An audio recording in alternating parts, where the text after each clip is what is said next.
Bonsoir à tous, merci de nous accueillir. Je vous souhaite la bienvenue à ce point complet de l'information sur votre télévision nationale. Nous allons d'abord vous rappeler le score du match qui vient de se dérouler entre le Bayern de Munich et le Real Madrid au compte des demi-finales et retour de la Ligue des Champions.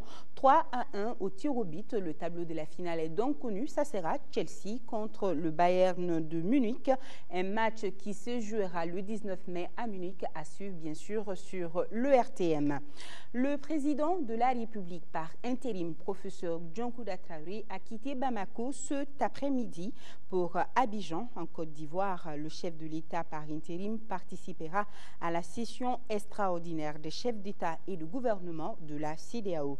Il a été accompagné à l'aéroport de Bamako-Sénou par le chef du gouvernement, Dr Cheikh Modibo Diarra, le gouverneur du district de Bamako, le maire du district de Bamako, comme vous le constatez sur ces images. Le compte-rendu de la session, ce sera avec notre envoyé spécial Sidiki Dambélé. Le président de la République en partance pour Abidjan. Et ça y est, il est là, on l'attendait. Il s'agit du nouveau gouvernement du Mali, un gouvernement de 24 membres, dont 3 ministres délégués. Ce gouvernement qui a désormais la lourde tâche de remettre le pays sur les rails comprend 3 femmes. Elles occupent les ministères des Maliens de l'extérieur et de l'intégration africaine, celui de la famille et enfin le ministère de l'artisanat, de la culture et du tourisme. Et le contenu du décret portant nomination des membres du gouvernement est livré ici par le secrétaire général du gouvernement, Madame Diakité Fatoumata Ndiaye. Nous l'écoutons. Le gouvernement a été mis en place hier, suivant le décret numéro 2012-194 PRM du 24 avril 2012 portant nomination des membres du gouvernement.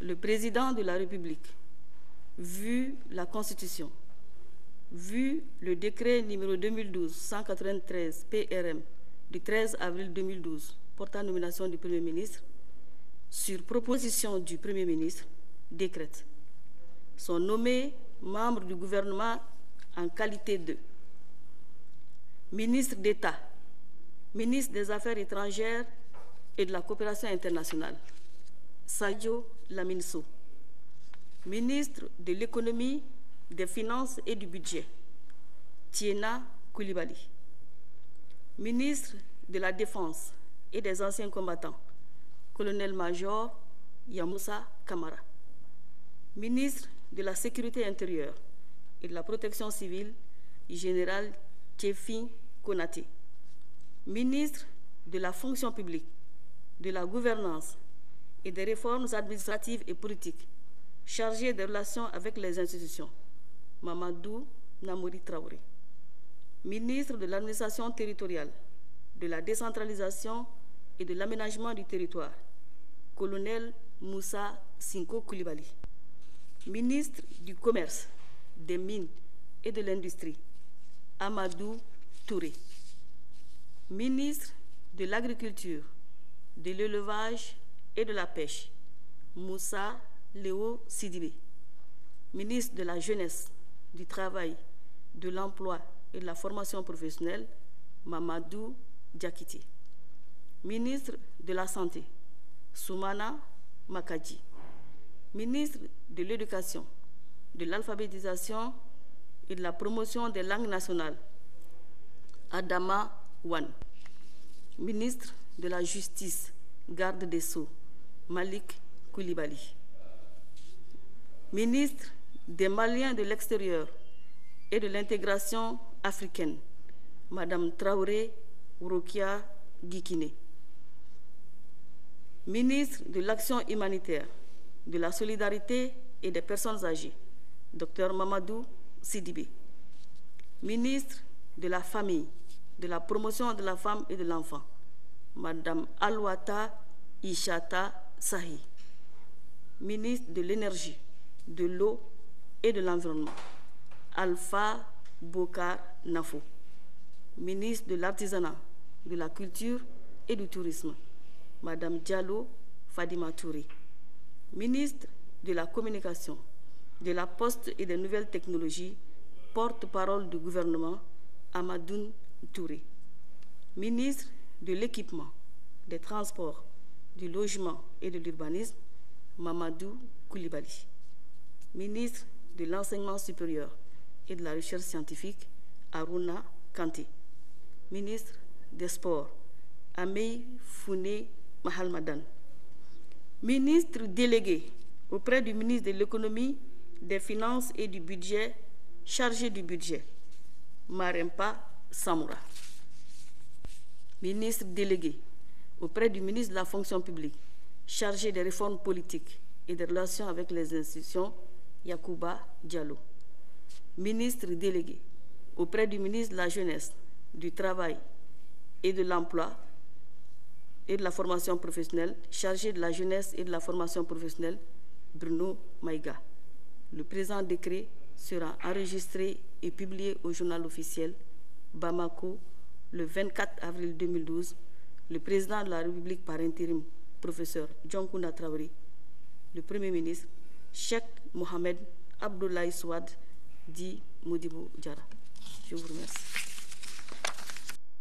Voilà, c'était là la liste des nouveaux membres du gouvernement, 24 au total. Issouf Touré sur ce plateau à côté de moi pour faire un peu plus connaissance avec les nouveaux ministres. Bonsoir Issouf. Bonsoir Gagnon. Alors le gouvernement dont la liste a été rendue publique aujourd'hui a été longtemps entendu par les Maliens. Sa publication vient donc mettre fin à une longue période d'impatience et même parfois de supputation. Issouf Touré. Tout à fait, Nyanya, je vous rappelle, je rappelle aux téléspectateurs, ils savent peut-être ils ont le décompte aussi, que le Mali, depuis le coup d'État du 22 mars dernier, c'est-à-dire mars 2012, le Mali n'avait plus d'équipe gouvernementale. Par conséquent, comme vous l'avez dit tous, après la nomination du Premier ministre Cheikh Modibo Diarra le 17 avril, les noms des ministres qui devraient l'accompagner étaient devinés, sinon très attendus par les Maliens et la presse chaque jour qui passe. Mais il a fallu patienter exactement, Nyanya, 9 jours pour qu'enfin, ce mercredi 25 février, le secrétaire général du gouvernement, on vient de le voir, dévoile enfin la liste du nouveau gouvernement de la République du Mali. Ils sont donc au nombre de 24, dont 3 femmes. On note la présence d'un seul ministre d'État, Sadio Laminso, qui occupe le portefeuille des Affaires étrangères et la coopération internationale. On note également 3 officiers supérieurs qui font leur entrée à des postes stratégiques, la défense tout naturellement, mais aussi la sécurité intérieure et puis l'administration territoriale. Les 3 femmes qui siégeront dans le gouvernement Cheikh Modibo Diarra occupent respectivement dans l'ordre du décret présidentiel le département des Maliens de l'extérieur et de l'intégration africaine, celui de la famille, de la promotion de la femme et de l'enfant et le ministère de l'artisanat, de la culture et du tourisme. Alors, est-ce que vous pouvez nous parler un peu de l'architecture du gouvernement? C'est une équipe de taille plus réduite avec à la clé des regroupements par domaine de proximité et des ministères délégués. Tout à fait, Nyanya. En parcourant l'architecture gouvernementale qui a été rendue publique aujourd'hui, on remarque par comparaison que l'équipe de Cheikh Modibo Diarra est de taille réduite, 24 membres contre 32 dans le dernier gouvernement ATT. Pour réussir cette contraction institutionnelle dictée par plusieurs facteurs, certains domaines aux missions proches ont été donc fédérés. C'est le cas du ministère de l'économie, des finances et du budget, celui de la fonction publique qui s'occupe aussi de la gouvernance, des réformes administratives et politiques et chargé également des relations institutionnelles. Le ministère de l'administration territoriale et de la décentralisation se voit adjoindre l'aménagement du territoire. Le ministère du commerce et de l'industrie gérera également le secteur des mines.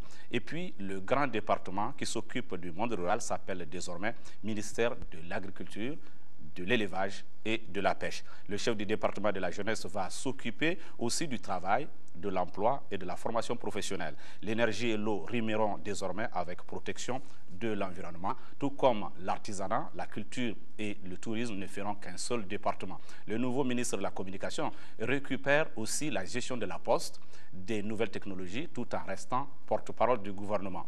Enfin, dans cette catégorie, le dernier très grand département est celui qui regroupe à la fois l'équipement, les transports, le logement ainsi que l'urbanisme. Face aux nécessités du moment et conformément aux missions principales assignées au gouvernement, un ministère chargé de l'action humanitaire a été créé. Il s'occupera aussi de la solidarité et des personnes âgées. Toutefois, pour épauler les ministres dans leurs tâches, parfois très lourdes, il a été créé des ministères délégués. Ils sont au nombre de 3. Le premier est chargé du budget, le second des réformes politiques et des relations avec les institutions, et enfin, le troisième s'occupera de la jeunesse et de la formation professionnelle. Beaucoup de changements. Une dernière question, Youssouf Touré. Avec le nouveau gouvernement, le public s'interroge toujours sur l'identité et la provenance des heureux désignés ministres. Vos remarques? Effectivement, c'est une curiosité pour tout le monde. Et donc, pour parler de l'origine ou de la provenance de ces hommes et de ces femmes chargés de conduire les destinées de notre pays pendant cette période de transition, nous dirons tout certainement d'abord que certains sont connus pour avoir déjà été ou ministre ou exercer dans les rouages de la haute administration. On peut citer parmi ces premiers le ministre de l'économie, des finances et du budget, Tiena Coulibaly. Je rappelle qu'il a été ministre au même poste il y a 21 ans, c'était sous le régime de Moussa Traoré. D'autres comme le ministre d'État aux Affaires étrangères, Sadio Lamine Sow, ou encore celui de la communication, Amadoun Touré, sont peu connus du grand public. On sait simplement qu'ils sont tous deux journalistes avec une grande expérience, mais n'ayant jamais exercé ici au Mali. Comme eux, ils sont au total 4 ministres du nouveau gouvernement qui résident ou résidaient hors du Mali. On retient aussi dans la liste gouvernementale certaines figures connues pour leur engagement professionnel et qui ont fait leur baptême de feu. Il s'agit notamment du ministre des Sports, Hamei Founel Mahamadan, ou du garde des Sceaux, Malik Coulibaly. Ils sont tous magistrats. Voilà donc le parcours rapide qu'on peut faire de la composition de ce nouveau gouvernement chargé de conduire les affaires du pays en cette période très historique pour notre pays. Merci Youssouf Touré, merci pour ces éclaircissements. Et quant à vous, chers téléspectateurs, nous vous donnons rendez-vous demain dans la grande édition pour vous montrer et vous faire découvrir les nouveaux ministres. Vous connaissez déjà certains, d'autres pas. La réponse, c'est demain donc. Et toujours par rapport à la formation du gouvernement, la rédaction a recueilli certaines réactions de leaders de partis et de coordination du pays. Par exemple, pour Amadou Koïta, le secrétaire politique du Front pour la démocratie et la République, FDR, cette équipe de Cheikh Modibo Diarra n'est pas un gouvernement d'union nationale. Amadou Koïta rappelle que le FDR n'a pas été consulté. Cependant, il rassure que l'essentiel pour le Front reste la libération des régions occupées par les rebelles. On l'écoute, il est au micro de Ibrahima Traoré. Au sein du Front uni pour la sauvegarde de la démocratie et de la République FDR, nous avions appris, comme tous les Maliens, la formation de ce gouvernement. Malheureusement, nous constatons une violation flagrante de l'accord cadre signé entre la CEDEAO et le CNDRE en son article 6, alinéa B, qui dit pour la mise en place des organes de transition qu'il faut un gouvernement d'union nationale composé de personnalités consensuelles. Le Front, depuis la nomination du Premier ministre, n'a pas été consulté par le Premier ministre Cheikh Modibo Diarra. Aucun parti du Front n'a été associé pour la mise en place du gouvernement. Toutes choses que nous regrettons aujourd'hui, parce que nous pensons aujourd'hui, avec la crise que le Mali connaît, la crise institutionnelle, la crise au nord, il faut la conjugaison, sinon l'effort de toutes les forces vives de la nation. Nous ne poserons aucun acte contre ce gouvernement, mais nous allons veiller à ce que ce gouvernement accomplisse les missions qui lui sont confiées, qui sont entre autres la défense de l'intégrité territoriale, qui sont entre autres également le retour effectif de l'ordre constitutionnel. À ce niveau, nous ne poserons aucun acte, mais nous serons vigilants. Nous en prenons acte et nous demandons au peuple malien et à l'opinion internationale d'en juger. L'essentiel pour nous, ce n'est pas de participer ou de ne pas participer au gouvernement. Pour nous, l'essentiel aujourd'hui, c'est de faire en sorte que tous les enfants de ce pays puissent se donner la main pour aller libérer Gao, aller libérer Kidal, aller libérer Tombouctou et Mopti, parce que vous n'êtes pas sans savoir que Douaza aussi aujourd'hui sous le contrôle du MNLA. C'est ça aujourd'hui notre objectif. Et la coordination des organisations patriotiques du Mali est plutôt satisfaite de la composition. Elle dit prendre acte de la composition du nouveau gouvernement de transition. La COPAM estime que les hommes et les femmes qui composent le nouveau gouvernement sauront relever les défis auxquels notre pays fait face. Amadoun Amion Guindo, le président de la COPAM, est au micro de Bourama Traoré. Trouver, disons, un gouvernement en une semaine, encore une fois, ce n'était pas une chose facile. Donc nous le félicitons pour cela, parce que nous attendions cela depuis un certain temps. Je pense autant le Premier ministre, lui-même, avant sa nomination, et aussi maintenant, avait conscience des défis qui étaient à relever. Autant les hommes et les femmes qu'il a choisis et je pense avec lesquels il a échangé, ont conscience des défis à relever dans ce pays. Particulièrement sur cette situation du nord du Mali, le fait de pouvoir ramener la paix, la sécurité, les populations et l'administration déjà déplacées, et aussi cet autre défi qu'est l'organisation des élections libres et transparentes, que nous estimons que ces femmes et ces hommes sauront relever ces défis. En tout état de cause, autant le chef du gouvernement que l'ensemble de la classe politique et sociale non seulement veilleront, mais aussi vont aider cette équipe-là pour pouvoir remplir sa tâche au bénéfice de l'ensemble du Mali. La formation du gouvernement, une avancée certes significative à la résolution des problèmes du pays, problèmes qui ont entre autres noms la faim et qui persistent selon le collectif Plus Jamais Ça. Pour venir à bout de ces difficultés, le collectif a organisé cet après-midi une chaîne humanitaire autour du monument de l'indépendance, une activité au cours de laquelle les membres du collectif ont condamné les événements douloureux survenus dans notre pays avant d'appeler les uns et les autres à soutenir les compatriotes du Nord. Reportage. Cette chaîne humanitaire se situe dans le cadre de la poursuite des actions de bienfaisance que mène le collectif Plus Jamais Ça en faveur des compatriotes du Nord. Ils étaient des dizaines de jeunes à prendre d'assaut le boulevard de l'Indépendance pour manifester leur compassion à ces populations en difficulté. Difficultés qui ont pour nom la crise alimentaire, l'accès minimum aux soins, le déplacement des personnes, les viols entre autres. Nous voulons montrer aux Maliens du Nord que nous sommes avec eux, que même si apparemment la vie suit son cours à Bamako de façon normale, nous, citoyens du Sud malien, nous sommes solidaires avec les Maliens du Nord. Nous ne les oublions pas et nous exhortons la jeunesse à s'engager, à être solidaires, à être unis avec nos frères du Nord. Le collectif Plus Jamais Ça est accompagné dans ce processus par d'autres associations, à savoir Arc-en-Ciel, les Sofas de la République et le collectif Cri de Cœur. Un accompagnement qui rime bien avec le slogan phare des initiateurs, Nkantege di Nyogoma, c'est-à-dire en français Unissons-nous. Le collectif Cri du Cœur a déjà fait des caravanes. Ils ont envoyé une première caravane et ils vont envoyer une seconde caravane le 4 mai. Donc, ça aussi, c'est une façon de soutenir cette action-là parce que nous faisons passer le message d'entraide, le message de solidarité. Et nous demandons aux jeunes de sortir, de venir dire haut et fort ce qu'ils pensent de cette situation qui existe dans le nord de notre pays. Il faut qu'ils s'engagent et c'est uni que nous vaincrons. Au cours de cette activité, les initiateurs ont condamné avec dernière énergie les événements douloureux ayant entraîné cette crise qui touche toutes les couches sociales. La double crise institutionnelle et sécuritaire au Mali, ensemble nous vaincrons, c'est le thème que les responsables de la coordination nationale des associations et groupements des jeunes du Mali ont développé cet après-midi face à la presse. Ils ont voulu partager avec les hommes de médias leur analyse et leurs recommandations sur la situation que traverse notre pays. Nando Damele nous en parle. Comme indiqué sur ce logo, les jeunes de la Coordination nationale des associations et groupements des jeunes du Mali CONAGEM ambitionnent de hisser haut le flambeau du Mali, un Mali qu'ils placent au-dessus de tout. Le thème de la présente conférence de presse, la double crise institutionnelle et sécuritaire au Mali, Ensemble nous vaincrons, est une parfaite illustration de cette volonté affichée. L'objectif de cette conférence de presse, c'est en fait d'informer la jeunesse malienne sur la gravité de la situation actuelle au nord.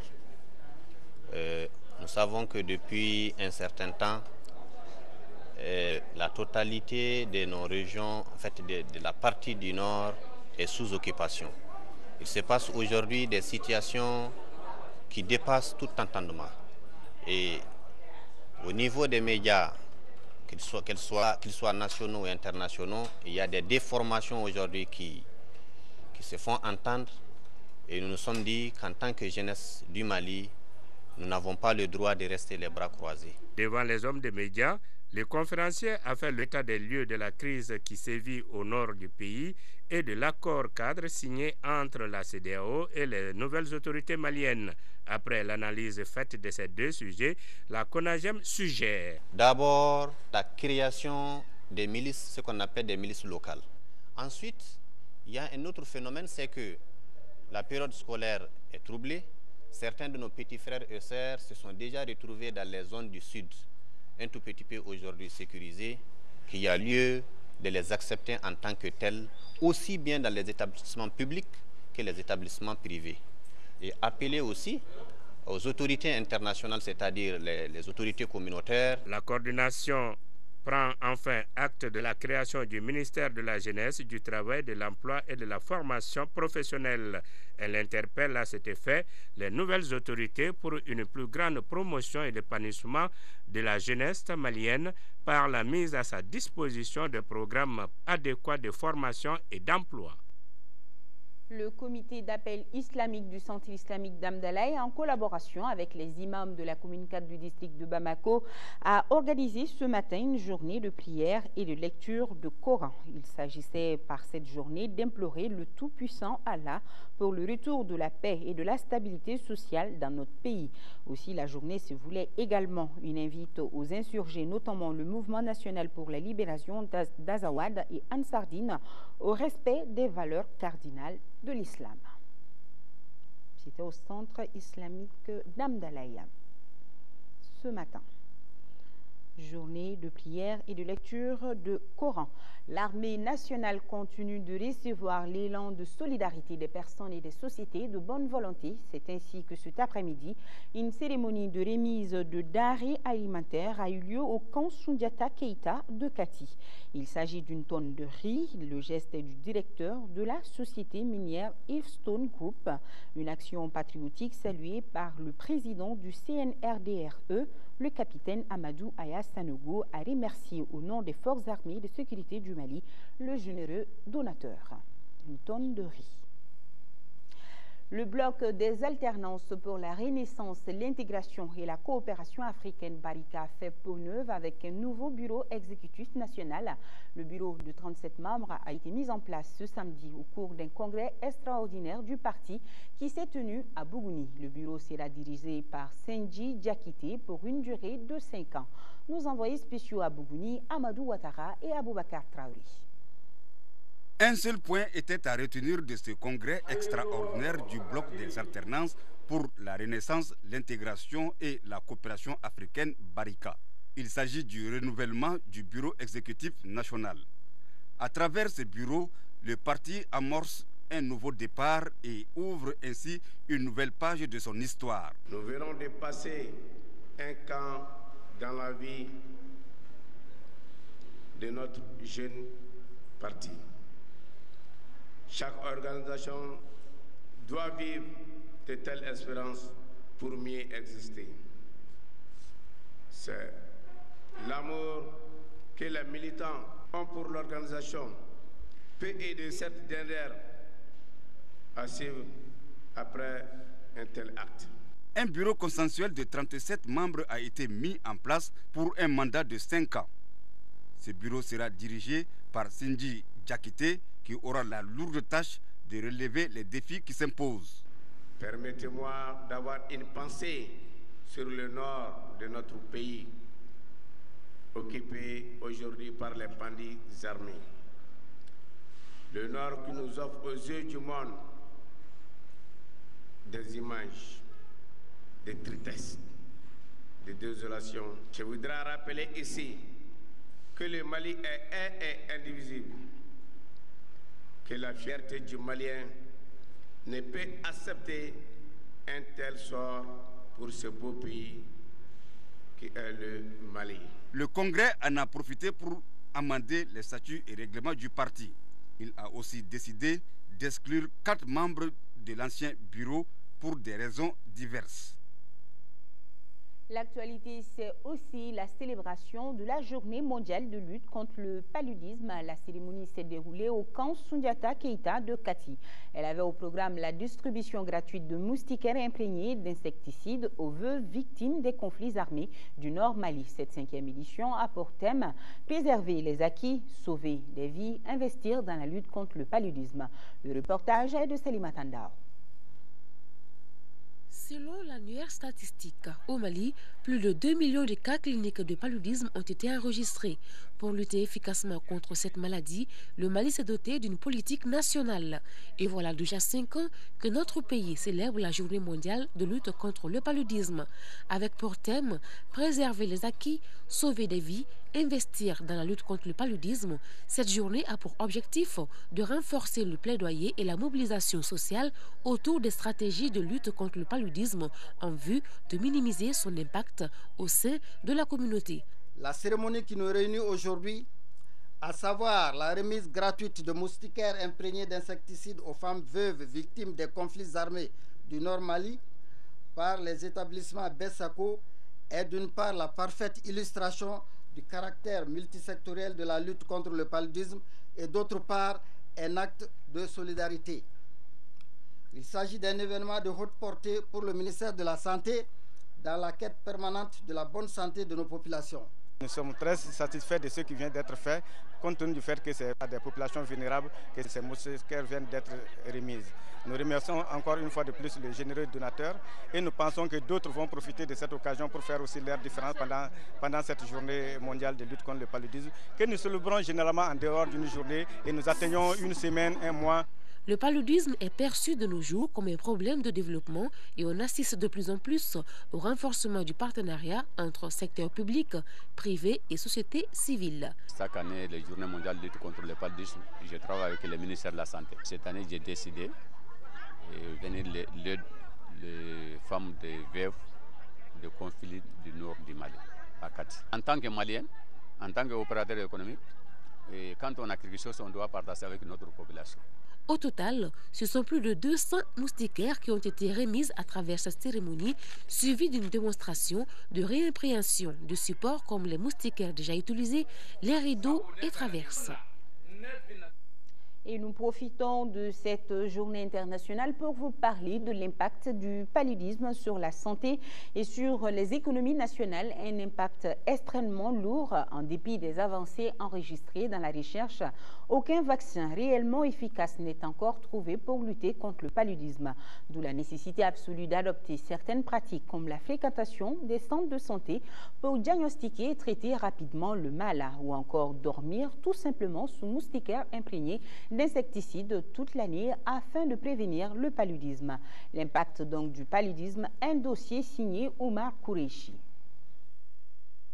Le paludisme est une maladie parasitaire transmise par la piqûre des moustiques, l'anophèle femelle. En Afrique, il cause plus de 3 millions de décès chaque année. Les enfants de moins de 5 ans et les femmes enceintes payent le plus lourd tribut. La politique nationale mise en place par les autorités maliennes pour lutter contre le paludisme n'a pas permis, certes, d'éliminer la maladie, mais elle en a considérablement diminué l'impact. Nous avons engendré des gros progrès dans les différents domaines de la lutte contre la maladie, notamment la distribution des moustiquaires imprégnés. Au lieu de donner des moustiquaires spécifiquement aux groupes vulnérables, nous sommes en train de donner des moustiquaires à toute la population malienne à raison d'une moustiquaire pour 2 personnes par ménage. Dans notre pays, au moins, on peut comptabiliser 85% des ménages disposent au moins d'une moustiquaire imprégnée d'insecticides. Tout ça se traduit par une baisse du nombre de cas de paludisme dans notre pays. Et déjà, de la première à la 11e semaine 2012, nous avons constaté un enregistrement à peu près de 160 000 cas de paludisme contre, à la même époque, l'année dernière, en 2011, à peu près 270 000 cas de paludisme. L'action combinée de facteurs socio-économiques et climatiques dus à la pauvreté et à la dégradation de l'assainissement a fait exploser ces dernières années la propagation du paludisme avec des conséquences importantes sur l'économie des communautés locales et des ménages. Selon les estimations qui ont été faites par des experts des Nations Unies, le paludisme coûterait près de 8 400 milliards de francs CFA aux économies des pays africains au sud du Sahara. Cela est un poids qui a contribué au ralentissement significatif de la croissance de ces pays. Le financement mondial de la lutte contre le paludisme a considérablement augmenté ces dernières années, passant de 300 millions de dollars en 2003 à près de 2 milliards de dollars en 2009. Devant la gravité de la maladie et son impact négatif sur les économies et donc sur le développement, les recherches se multiplient. Mais jusqu'à présent, aucun vaccin efficace n'est à portée de main pour arrêter définitivement le cycle de transmission de cette maladie, même si dans ce domaine, les avancées ont été enregistrées. Le vaccin de première génération qui est le plus avancé s'appelle RTSS, un vaccin dont l'efficacité tourne autour de 50% dans les premiers essais, qui est en train d'être évalué à grande échelle dans une quinzaine de pays africains. Et si cette efficacité de 50% est confirmée dans cette grande étude, ce vaccin va probablement être mis à la disposition des populations dans ces quelques années. Et différentes équipes travaillent sur les vaccins de deuxième génération, dont l'efficacité dans les essais préliminaires varie entre 60 et 80%. Ces travaux sont en cours. Il y a 3 molécules importantes qui sont en cours et notre équipe au Mali travaille sur l'une de ces molécules, qui est la molécule de MSP3, développée en collaboration avec le professeur Pierre Drill et qui est en train d'être testée à Donégué-Bougou et à Sikasso. En attendant ce vaccin, les bonnes vieilles pratiques d'utiliser les moustiquaires imprégnés d'insecticides toutes les nuits et toute l'année ne doivent pas être perdues, surtout pour les enfants et les femmes enceintes. Oui, tout à fait. Et on ne finira jamais assez de le dire. Dormez sous moustiquaire imprégné d'insecticides. Balayez devant chez vous, rendez propre votre environnement et le palu sera à moitié vaincu. La nouvelle société interafricaine d'assurance NCA Mali a lancé mercredi son nouveau support des couvertures dénommé Assurance à la carte. Cette nouvelle approche de NCA Mali vise à renforcer la confiance entre l'assuré et l'assureur. L'assurance à la carte offre des services comme le fonds de prévoyance et de solidarité, l'épargne à la retraite ainsi que l'éducation plus. Le reportage est de Djemba Moussa Konaté. L'assurance à la carte, c'est la nouvelle stratégie d'intervention mise au service des populations par la Société interafricaine d'assurance NCA Mali. Ce nouveau support vise à mieux répondre à l'assistance sociale et soulager les couches les plus défavorisées. L'assurance à la carte permettra également de renforcer les liens entre l'assuré et l'assureur. Nous avons effectivement constaté que la majorité de nos populations ne sont pas assurées et que les supports de distribution que nous avons aujourd'hui ne leur permettent pas de comprendre ce que nous vendons. L'objectif, c'est non seulement de proposer à nos parents des produits accessibles, ça va de 2500 à 30 000, 2500, 10 000, 12 000 et 30 000, c'est abordable. En plus des garanties qu'offre l'assurance à la carte, l'innovation majeure est l'assistance accordée aux membres de la diaspora malienne. NCA Mali intervient dans 12 pays de l'Afrique de l'Ouest et du Centre à travers 20 compagnies d'assurance. Notre grand format de ce soir jette un regard sur le secteur économique du Mali, un secteur qui a subi un coup dur après les événements du 22 mars dernier. Pour preuve, plusieurs entreprises privées tournent aujourd'hui au ralenti comme si cela ne suffisait pas. Certaines d'entre elles ont décidé de mettre une bonne partie de leurs agents au chômage technique.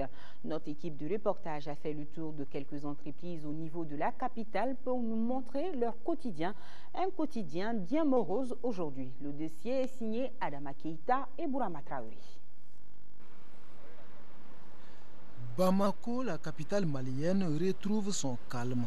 Un calme apparent derrière lequel se cache un profond malaise dans le secteur économique. Depuis le coup de force du 22 mars 2012, ça roule mal dans beaucoup d'entreprises privées. Pour le débit, oui. Comme vous le savez, tous les investisseurs qui viennent dans le pays veulent seulement la paix. Quand il y a des problèmes, tout le monde s'inquiète. Évidemment, il y avait pratiquement beaucoup d'activités en stand-by auxquelles vraiment on devrait participer, notamment des appels d'offres. Mais malheureusement, avec la crise, vraiment aujourd'hui, tout est arrêté. On ne sait pratiquement pas quand est-ce qu'il y aura un dénouement. En Europe, toutes les assurances qui garantissent les exportateurs français ont été suspendues. Alors vous vous trouvez avec des marchandises qui ne peuvent plus quitter le port, où elles sont totalement payées, mais plus personne ne faisait crédit au Mali. Ça a été très grave, parce qu'automatiquement, vous êtes obligé de réorganiser votre trésorerie pour faire face à des importations de bateaux de blé. On a des problèmes avec tout ce qui nous aide en fait d'une manière ou d'une autre à tourner dans cette industrie, parce que tout simplement, en fait, les banques nous donnent des échéances. C'est des échéances à respecter. Ils ont donné de l'argent, on a acheté beaucoup de choses. Si ces échéances arrivent maintenant que la production est stoppée, j'allais dire même en amont, mais il est évident qu'on aura en fait des problèmes. Les secteurs les plus affectés sont donc l'industrie, la mine, les bâtiments et les travaux publics, entre autres. Conséquence, plusieurs entreprises privées évoluant dans les 10 secteurs tournent au ralenti. Effectivement, on ne travaille pas en plein temps parce que on avait consenti de gros efforts au niveau du Nord, pratiquement, notamment à Tombouctou, à Mopti, donc avec cette insécurité et l'arrêt des activités au niveau des secteurs publics, au niveau de certaines ONG. Donc on est quasi arrêté. Il est évident qu'en fait que nous tournons à moitié. Nous tournons à moitié et malheureusement, si ça continue comme ça, si on ne trouve pas en fait une situation régulière, on va passer par compresser le personnel, ne serait-ce que temporairement. On avait prévu à un moment donné d'arrêter la production puisque notre blé n'arrivait plus. Mais je vous dis, on est arrivé à la limite et on a pu après, avec la réouverture des frontières, continuer à travailler. Travailler, mais sans la totalité du personnel de l'entreprise. Suite aux événements du 22 mars dernier, certaines entreprises privées ont mis au chômage technique une bonne partie de leurs agents. Au groupe Ashkar, par exemple, on en dénombre une trentaine de personnes. Et il n'est pas le seul. S'il y a des activités qui sont arrêtées, cela aura une incidence directe sur les travailleurs. Donc pratiquement 4 à 5 sont là aujourd'hui qui ne travaillent pas en plein temps. Donc si les activités s'arrêtent avec les moyens que nous avons, donc on est quand même obligé de les amener au chômage technique. Non, chez nous, il n'y a pas eu ça. Parce que nous, on est dans la zone des Cailles, il n'y a pas eu de problème. Même là où je vous parle, il y a nos agents qui sont sur le terrain, ils sont dans les laboratoires, ils sont sur les sites, ils sont en train de faire les recherches. On n'a pas de problème. Devant les marasmes du secteur économique, certaines entreprises privées ne manquent pas d'initiatives pour supporter la crise. Il s'agit notamment de la réduction des salaires du personnel. On ne peut pas directement couper les salaires, mais tout le monde va se sentir concerné et se faire pression pour vivre en fonction de l'événement. Donc à cela, on a quand même un peu réduit les salaires des uns et des autres. Ce n'est qu'une solution éphémère et le pire est à éviter. Si la crise perdure, beaucoup d'entreprises risquent de mettre la clé sous le paillasson. L'industrie, c'est une machine, il suffit d'un grain de sable pour que tout s'arrête. Et si elle s'arrête, elle est pourvoyeuse d'emplois. L'industrie, nous avons à peu près 400 emplois permanents. Si l'industrie s'arrête, qu'est-ce qui se passe? Les 400 emplois s'arrêtent aussi. Et ça, c'est tragique. Une industrie, j'allais dire, c'est tout un peuple. Ici, on a plus de 400 personnes qui sont là, à l'usine. Ces 400 personnes, vous voyez en fait combien de personnes ils nourrissent dehors. Voyez-vous? Si une seule personne en fait restait à ne pas avoir son salaire à la fin du mois, ce serait une catastrophe. Donc on est dans une urgence vraiment, j'allais dire une urgence urgente, j'allais le dire. Donc il faut qu'on fasse très rapidement pour sauver en fait le Mali. Au Mali, le seul refrain est sur toutes les lèvres. Les temps sont durs, il urge que les activités économiques reprennent. Dure la crise, mais il faut s'accrocher. Le bateau Mali tanguera, mais ne chavirera jamais. C'est sur cette note d'espoir qui prend fin ce journal. Merci de votre aimable fidélité. Je vous dis à demain. Un grand merci à nos téléspectateurs du Gabon.